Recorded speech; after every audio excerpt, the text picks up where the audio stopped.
In this video, I'll be showing you how to add keyframes inside of Premiere Pro.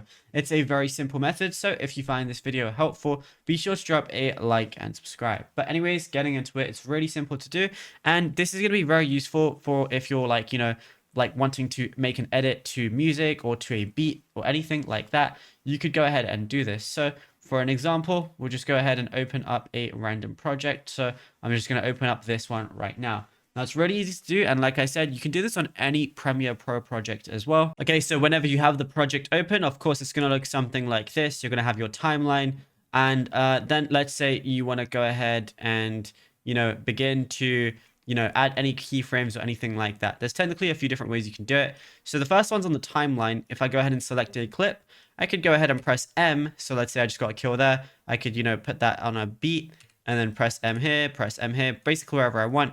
But let's say I don't want to make it like, footage specific. I can just do it on the timeline. So deselect whatever I was selecting, then just press M. And as you can see, there is now markers right there. And I can just basically sync that to music or anything like that. But let's say, let me just, add a little break here.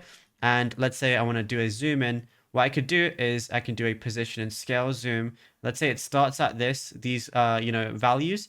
I can go over to the right a bit, and then let's say I want to zoom in. That's basically adding a keyframe.